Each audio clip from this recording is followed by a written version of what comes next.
ಕೇಳೋಣ ಪ್ರಶ್ನೆ ಕೇಳೋಣ ಸರ್. ಇವತ್ತು ಬೃಹತ್ ಮಟ್ಟದಲ್ಲಿ ಪ್ರತಿಭಟನೆ ಹಮ್ಮಿಕೊಂಡಿದ್ದಾರೆ. ಪ್ರತಿಭಟನೆ ಉದ್ದೇಶ ಹೇಳಿ ಸರ್. ಉದ್ದೇಶ ನಿಮಗೆಲ್ಲ ಗೊತ್ತಿರುವಂಥದ್ದೇ. ನೀಟ್ ಪ್ರಶ್ನೆ ಕ್ವಶನ್ ಪೇಪರನ್ನು ಇವತ್ತು ಲೀಕ್ ಆಗಿದೆ. ವಿದ್ಯಾರ್ಥಿಗಳ ಗತಿ 23 ಲಕ್ಷ ವಿದ್ಯಾರ್ಥಿಗಳು ಈ ನೀಟ್ ಪರೀಕ್ಷೆನ ತಗೊಂಡಿದ್ದರು. ಅವರ ಗತಿ ಏನಾಗಿದೆ ಅಂತೇಳಿ ಕೇಳೋರಿಲ್ಲ ಈ ದೇಶದಲ್ಲಿ ಅನ್ನೋ ರೀತಿಯಲ್ಲಿ ಆಭಾಸ ಆಗ್ತಿದೆ. ಮಾನ್ಯ ಪ್ರಧಾನಮಂತ್ರಿಗಳಾಗಲಿ ಅಥವಾ ಶಿಕ್ಷಣ ಮಂತ್ರಿಗಳಾಗಲಿ ಯಾವುದೇ ರೀತಿಯಾದಂಥ ಸಾಂತ್ವನ ಹೇಳಿಲ್ಲ.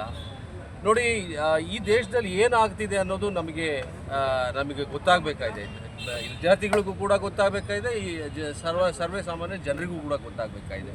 ವಿದ್ಯಾರ್ಥಿಗಳು ಈ ರೀತಿಯಾದಂಥ ಒಂದು ಪರಿಶ್ರಮವನ್ನು ಮಾಡಿ ಅವರ ಒಂದು ಏನು ಭವಿಷ್ಯಕ್ಕೆ ಕಲ್ಲು ಹಾಕಿ ಇವತ್ತು ಪ್ರಧಾನಮಂತ್ರಿಗಳು ದೇಶವನ್ನು ಬಿಟ್ಟು ಹೋಗಿದ್ದಾರೆ. ಅವರನ್ನು ಉದ್ದೇಶಿಸಿ ಯಾವುದೇ ರೀತಿಯಾದಂಥ ಸಾಂತ್ವನವನ್ನು ಹೇಳಿಲ್ಲ. ಆಮೇಲೆ ಯಾವುದೇ ರೀತಿಯಾದಂಥ ತಲೆದಂಡ ಕೂಡ ಆಗಿಲ್ಲ ಈ ದೇಶದಲ್ಲಿ.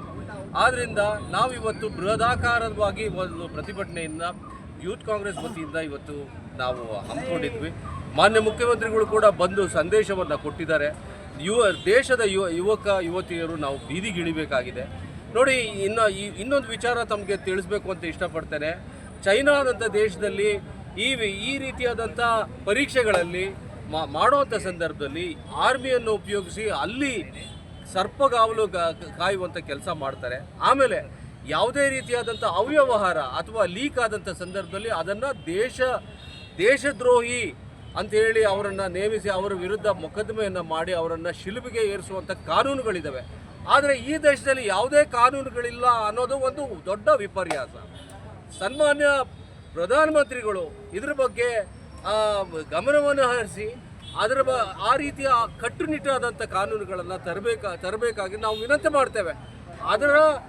ಅದರ ಒಂದು ಆಧಾರವಾಗಿ ಇಟ್ಕೊಂಡು ಅದು ಯಾವುದೇ ರೀತಿಯಾದ ಒಂದು ಹೇಳಿಕೆ ಸನ್ಮಾನ್ಯ ಪ್ರಧಾನಮಂತ್ರಿಗಳು ಮಾಡಿಲ್ಲ. ನಮ್ಮನ್ನು ಎಲ್ಲ ಒಂಥರ ಕೈ ಬಿಟ್ಟು ಇವತ್ತು ವಿದೇಶಕ್ಕೆ ಹೋಗಿರುವಂಥದ್ದು ಬಹಳ ವಿಪರ್ಯಾಸ. ಆದ್ದರಿಂದ ಈ ಪ್ರತಿಭಟನೆ ಅಂತ ನಾನು ಹೇಳೋದಕ್ಕೆ ಇಷ್ಟಪಡ್ತೇನೆ. ಸರ್, ಪ್ರಧಾನಮಂತ್ರಿಗಳು ಮೋದಿ ಅವರು ಹೇಳ್ತಾರೆ ಪೆಟ್ರೋಲ್ ಕಡಿಮೆ ಮಾಡಿ, ಆಹಾರ ಪದ್ಧತಿ ಕಡಿಮೆ ಮಾಡಿ ಅಂತ ದೇಶಕ್ಕೆ ಬುದ್ಧಿವಾದ ಹೇಳ್ತಾವ್ರಲ್ಲ ಸರ್. ನೋಡಿ, ದೇಶಕ್ಕೆ ಏನು ಮಾಡಬೇಕು ಅಂತ ಹೇಳುವ ಒಂದು ಇದು ಅವರಲ್ಲಿದೆ, ನಾಯಕತ್ವ ಇದೆ. ಆದರೆ ಅವ್ರು ಹೇಳಬೇಕಲ್ಲ ನಾವು ಯಾಕೆ ಕಮ್ಮಿ ಮಾಡಬೇಕು ಅಂತೇಳಿ. ಅವರು ಎಲ್ಲಿ ಇಂಟರ್ನ್ಯಾಷನಲ್ ಅಫೇರ್ಸಲ್ಲಿ ಎಲ್ಲಿ ಅವರು ಫೇಲ್ಯೂರ್ ಆಗಿದ್ದಾರೆ ಅನ್ನೋದನ್ನು ಮಾತನಾಡಬೇಕಲ್ಲ. ನೀವೆಲ್ಲ ಪ್ರಶ್ನೆಗಳನ್ನು ನಮ್ಮ ಯುವಕರುಗಳಿಗೆ ಕೇಳ್ತಿದ್ರಿ. ಆದರೆ ಈ ಪ್ರಶ್ನೆಗಳನ್ನು ನಿಮ್ಮ ಪ್ರಧಾನಮಂತ್ರಿಗಳಿಗೆ ಕೇಳೋದಕ್ಕೆ ಇಲ್ಲಿ ಅವಕಾಶ ಇಲ್ಲ.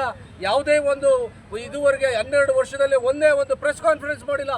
ಈ ಪ್ರಶ್ನೆಗಳಿಗೆ ಉತ್ತರ ಮಾನ್ಯ ಪ್ರಧಾನಮಂತ್ರಿಗಳಿಂದ ಸಿಗಬೇಕಾಗಿತ್ತು, ಈಗ ಸಿಗ್ತಾ ಇಲ್ಲ. ನಾವು ಕೇಳ್ತೇವೆ, ಯಾಕೆ ನಮ್ಮಲ್ಲಿ ಗ್ಯಾಸ್ ಸರಿಯಾಗಿ ಸಿಗ್ತಾ ಇಲ್ಲ, ಯಾಕೆ ನಾವು ಕಳೆದ ವಾರದಲ್ಲಿ 5 ರೂಪಾಯಿ ಜಾಸ್ತಿ ಆಗಿದೆ, ಯಾಕೆ ನಾವು ಚಿನ್ನ ಖರೀದಿ ಮಾಡಬಾರ್ದು, ಒಬ್ಬ ವ್ಯಕ್ತಿ ಖರೀದಿ ಮಾಡಬಾರ್ದು ಅನ್ನೋದನ್ನು ಅವರ ವಿವೇಚನದಲ್ಲಿ ನಮಗೆ ದೇಶದ ಜನತೆಗೆ ಅವರು ತಿಳಿಸ್ಕೊಡ್ಬೇಕಾಗಂತ ಒಂದು ಜವಾಬ್ದಾರಿ ಅವರಲ್ಲಿತ್ತು. ಆದರೆ ಅದು ಮಾಡ್ತಾ ಇಲ್ಲ. ನಮಸ್ಕಾರ, ನಾನು ಸಂಜಯ್ ಜಯಚಂದ್ರ, ಶಿರಾ ತಾಲೂಕು. ಇಲ್ಲಿ ಶಿರಾದಿಂದ ನಾವು ಎಲ್ಲ ಯೂತ್ ಕಾಂಗ್ರೆಸ್ ವತಿಯಿಂದ ಇವತ್ತು ಬೃಹತ್ ಪ್ರತಿಭಟನೆಗೆ ನಾವು ಇವತ್ತು ಬೆಂಗಳೂರಿಗೆ ಆಗಮಿಸಿದ್ದೇವೆ. Thank you sir.